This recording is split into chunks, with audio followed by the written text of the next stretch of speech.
விடியல் நோக்கி பாலஸ்தீனம், அங்கீகாரமும் எதிர்காலமும். பாலஸ்தீனத்தை தனி நாடாக அங்கீகரிக்க பிரிட்டன், பிரான்ஸ், ஆஸ்திரேலியா உள்ளிட்ட மேற்கத்திய நாடுகள் முன்வந்திருக்கும் நிலையில் காசா மீதான இஸ்ரேலின் போர் முடிவுக்கு வருமா என்ற எதிர்பார்ப்பு எழுந்துள்ளது. 2023 அக்டோபர் 7 ஹமாஸ் அமைப்பினர் இஸ்ரேல் மீது நடத்திய தாக்குதலுக்கு பதிலடியாக காசா மீது தாக்குதலை தொடங்கிய இஸ்ரேல் இன்று வரை தாக்குதலை நிறுத்திய பாடில்லை. குழந்தைகள், பெண்கள் உட்பட 65,000க்கும் மேற்பட்டோர் கொல்லப்பட்டிருப்பதாக தகவல்கள் வெளியாகியுள்ளன. மேலும் ஏராளமான குழந்தைகள் உணவு, நிவாரண உதவிகள் கிடைக்காமல் பரிதாபமாக உயிரிழக்கின்றன. ஹமாஸ் அமைப்பினர் இஸ்ரேலிய பிணை கைதிகளை விடுவித்துவிட்டு ஆயுதங்களை ஒப்படைத்துவிட்டு சரணடையும் வரை தாக்குதலை நிறுத்தப் போவதில்லை என்று இஸ்ரேல் எச்சரித்திருக்கிறது. காசாவை கைப்பற்றுவதன் மூலம்தான் ஹமாஸ் அமைப்புக்கு முடிவு கட்ட முடியும் என்றும் இஸ்ரேல் கூறி வருகிறது. பாலஸ்தீனம் ஒரு தனி நாடாக அதிகாரப்பூர்வமாக அறிவிக்கப்படும் வரை ஆயுதங்களை கைவிடப் போவதில்லை என்று ஹமாஸ் பதிலடியும் கொடுத்துள்ளது. காசாவை விட்டு வெளியேறுமாறு அங்கு உள்ளவர்களை எச்சரித்திருக்கும் இஸ்ரேல் தாக்குதலை தீவிரப்படுத்தி இருக்கிறது.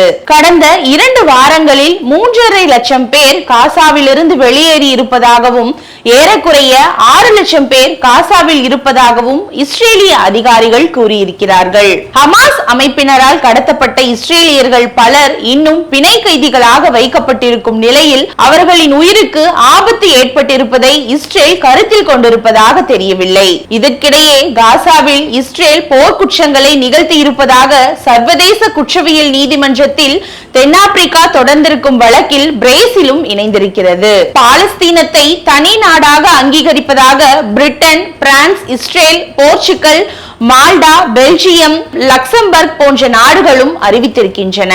ஐநா அவையில் அங்கம் வகிக்கும் 193 நாடுகளில் 150க்கும் மேற்பட்ட நாடுகள் பாலஸ்தீனத்தை அங்கீகரிப்பதாக அறிவித்துவிட்டன.